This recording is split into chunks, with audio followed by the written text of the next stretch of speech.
Hi everyone. I've sneaked away from the chamber to do a film from the House of Lords. You can just about see some background, I think. But I'm here on the day of the Brexit bill and the agreement. And as some of you know, I was down to speak, but I got bumped at the last minute. I'm so frustrated. Can you imagine? I've been waiting years for this. And although I only had 3 minutes, which is even less than 1 minute for each year we've waited, I did have a lot to say. How's it going in there? Well, House of Lords, it's sailed through the House of Commons, all fine. But it's a combination of speeches that are effectively just kind of Remainers complaining about and telling us why the EU is brilliant. But on the other hand, there's just far too many people who are over the top greeting the agreement as though it's the best thing. And it's one thing saying that you'll vote for the agreement. It's one thing saying that actually the agreement contains a range of different mechanisms that ensure that sovereignty will happen, but it's another thing to kind of overdo it on congratulations.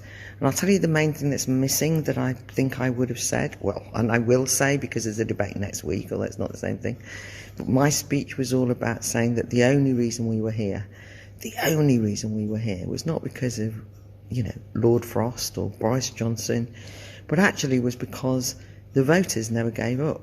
All those Leave voters who were consistently trounced each time, traduced, called terrible names, but every time they had the opportunity to vote and vote and vote again and again and again, all of the time they said, we want you, the politicians, to see this through and to deliver on your promise to us that you would honour the referendum vote.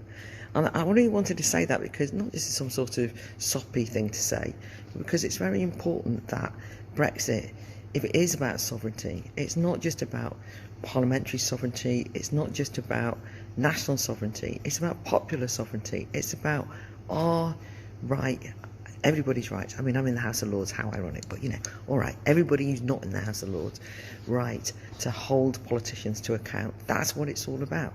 Now, every decision that's made in this country will be made by UK politicians, and they have to answer it. They have to look everyone in the eye and be held accountable. And that's what I voted for. It's not a destination, it's simply the start of a new type of democratic accountability. And it's a good start as far as I'm concerned. So that's it. I've sneaked out of the chamber. I popped downstairs and had fish and chips. I was very kind and bought coffees for myself and Kate Hoey, and I had to trip up on the way back and spill them all over the place, which was hopeless. I had to go back again.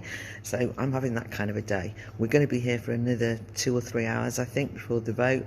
And even though I'm not speaking, and I did want to sulk and go home, I actually just can't miss this historic vote, because you know what?